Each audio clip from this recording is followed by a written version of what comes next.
June 4వ తారీఖున మళ్ళీ మీ బిడ్డ ప్రభుత్వం వస్తుంది.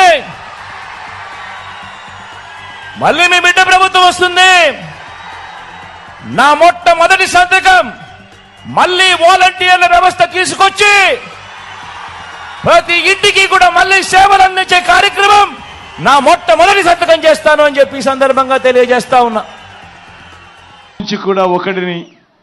మీలో నుంచి కూడా ఒకరిని ఏకంగా చట్టసభలో కూర్చోబెట్టేందుకు సింగనమల నియోజకవర్గం నుంచి పెడతా ఉన్నాం.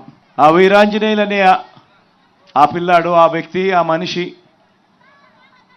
మన పార్టీకి కార్యకర్తగా చాలా సంవత్సరాలుగా ఉన్నాడు.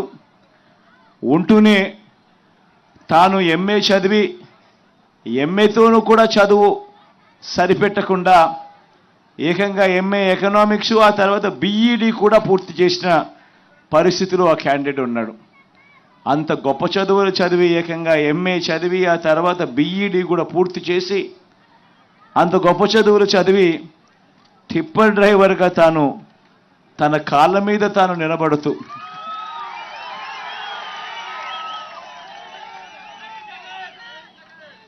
అటువంటి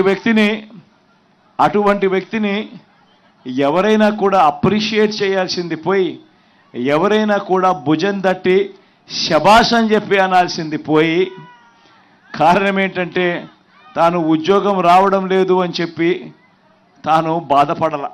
చంద్రబాబు నాయుడు గారి హయాంలో తనకు ఉద్యోగం దొరక్కపోయినా కూడా తాను బాధపడలా. తాను టిప్పర్ డ్రైవర్గా అయినా సరే తన కుటుంబాన్ని పోషించుకునేందుకు ఎటువంటి ఇబ్బంది కూడా పడుకోకుండా తన కుటుంబాన్ని పోషించడం మొదలుపెట్టాడు. అటువంటి వీరాంజనేయులను చంద్రబాబు నాయుడు గారి హయాంలో ఎంఏ చదివి బీఈడి చదివి టిప్పర్ డ్రైవర్గా తన జీవితం కొనసాగుతూ ఉన్న ఆ వీరాంజనేయులను మన ప్రభుత్వం వచ్చిన తర్వాత ఏకంగా ఎమ్మెల్యే టికెట్ ఇచ్చి ఈరోజు నిలబెడతా ఉన్నాం మీ అందరి ప్రతినిధిగా. 14 ఏళ్ళు ముఖ్యమంత్రిగా పరిపాలన చేసిన తర్వాత కూడా, 3 సార్లు ముఖ్యమంత్రి అయిన తర్వాత కూడా ఇలా ఈ టిప్పర్ వృత్తి చేసుకుంటా ఉన్న వర్గానికి సంబంధించిన వ్యక్తి చట్టసభలో కూర్చుంటే డ్రైవర్లకు సంబంధించిన సమస్యలన్నీ కూడా ఒక కొలిక్కి తీసుకురాగలిగే అవకాశం ఉంటుంది. వాళ్ళు పడతా ఉన్న ఇబ్బందులు కూడా ప్రభుత్వం దృష్టికి తీసుకొచ్చే కార్యక్రమం ఎఫెక్టివ్గా చేయగలుగుతారు అని తెలిసి ఉండి కూడా అవహేళన చేస్తూ, ఇదే పెద్ద మనిషి చంద్రబాబు నాయుడు గారు ఏమన్నారు, జగను ఒక టిప్పర్ డ్రైవర్కు సీట్ ఇచ్చాడు అని చెప్పి ఇలా చూపించాడు. అవహేళన చేస్తూ అంతటితో కూడా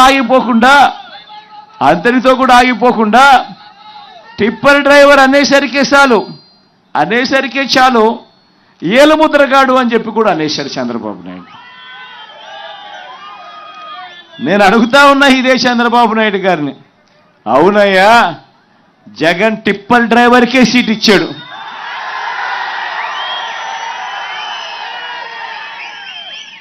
ఏం తప్పు చేశాడయ్యా జగన్ అని అడుగుతా ఉన్నా.